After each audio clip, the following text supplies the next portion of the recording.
హరే కృష్ణ. హైదరాబాద్లో జరిగిన విషయం అందరినీ షాక్ అయ్యేలా చేస్తుంది. పెళ్లికి ముందున్న ప్రేమ పెళ్ళయ్యాక పోతాదా? ప్రేమ కాస్త అనుమానంగా మారిపోతుందా? బొడ్డుపల్లిలో జరిగింది చూస్తే ఇలానే అనిపిస్తుంది. బోడిపల్లి అనేది హైదరాబాద్ అవుట్స్కట్స్ లో ఉంటుంది, బట్ హైదరాబాద్ లో భాగమే. దీనికి 60 to 70 కిలోమీటర్స్ డిస్టెన్స్ లో వికారాబాద్ అనేది ఉంటుంది. ఈ వికారాబాద్ కి సంబంధించిన ప్రేమ జంటే మహేంద్ర అండ్ స్వాతి. స్వాతికి 22 సంవత్సరాలు, మహేంద్రకి 27 సంవత్సరాలు. బైక్ టాక్సీ రైడర్ గా వర్క్ చేస్తున్నాడు. వీళ్ళిద్దరికి 2024 జాన్ 20 కుకట్పల్లిలో వివాహం జరిగింది. ఇంటర్ కాస్ట్ మ్యారేజ్ కాబట్టి స్వాతి పేరెంట్స్ అనుమతి లేకుండా ఈ పెళ్లి అనేది జరిగింది. పెళ్ళైన కొన్ని నెలలకి వీళ్ళు బోడిపల్లికి షిఫ్ట్ అయిపోయారు.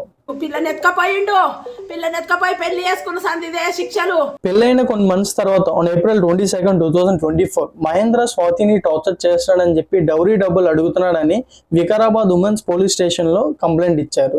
వరకట్నం తీసుకురా, అది తీసుకురా, పైసలు తీసుకురా, నువ్వు ఒట్టికి వచ్చినావు, నేను ఎవరు నడపాలి, ఇంకా అట్లా అని చెప్పి ఇట్లా చెప్పి బాగా టార్చర్ పెట్టేది మేడం.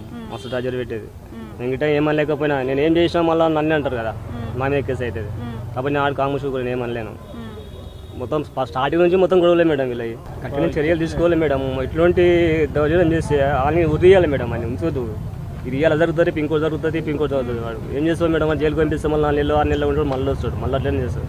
అని కఠిన చర్యలు తీసుకోలేవని మట్టి రాకుండా చేయాలి మేడం. అని మొత్తం స్వాతి 3 నెలలు పంజాగుట్టలో కాల్ సెంటర్ లో వర్క్ చేసింది, కానీ మహేంద్ర ఒప్పుకోకపోవడంతో ఆ జాబ్ అక్కడ మానేసింది. స్వాతి 5 నెలల గర్భవతి అయినా ప్రతిరోజు మహేంద్ర కొట్టేవారని చుట్టుపక్కల ఉన్న స్థానికులు చెప్పారు. 22 ఆగస్టు స్వాతి మహేంద్ర దగ్గరికి వెళ్ళి, నేను ఈ 27న వికారాబాద్కి వెళ్ళి మెడికల్ చెకప్ చేయించుకొని అలానే మా అమ్మ వాళ్ళ ఇంట్లో ఉండి వస్తానని చెప్పింది. దీంతో మహేంద్రకి కోపం వచ్చి స్వాతితో గొడవపడి ఎలా అయినా చంపేద్దాం అని చెప్పి డిసైడ్ అయ్యాడు. స్వాతిని చంపడానికి యాక్సెప్లేట్ కొనుక్కొని ఇంట్లో ఉంచుకున్నాడు. ఆన్ 23 ఆగస్ట్ ఈవినింగ్ 4:30కి స్వాతిని చంపేశాడు. ఆ బాడీని పార్ట్స్ కింద కట్ చేసి black colour polythene dustbin bags లోని వేసుకున్నాడు. ఆ బాడీ టోర్స్ ఏదైతే ఉందో అది ఇంట్లో వదిలేసి ఆ బ్యాగ్స్ ని తీసుకెళ్లి మూసీ నదిలో విసిరేశాడు. తర్వాత పోలీస్ స్టేషన్ కి వెళ్లి లొంగిపోయాడు. ఇన్వెస్టిగేషన్ జరుగుతుంది. మెట్పల్లి పోలీసులు మహేంద్ర రెడ్డిని కస్టడీలో తీసుకున్నారు.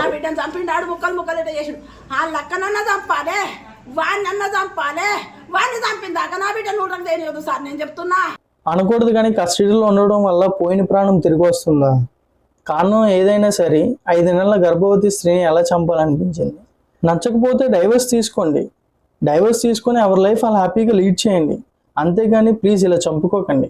పెళ్ళి అంటే ఒక responsibility, it's not a game. నేను నమ్ముకొని వచ్చిన వాళ్ళని ఎప్పుడు నువ్వు అన్యాయం చేయక, అదొకటి గుర్తుపెట్టుకో. జై శ్రీరామ్.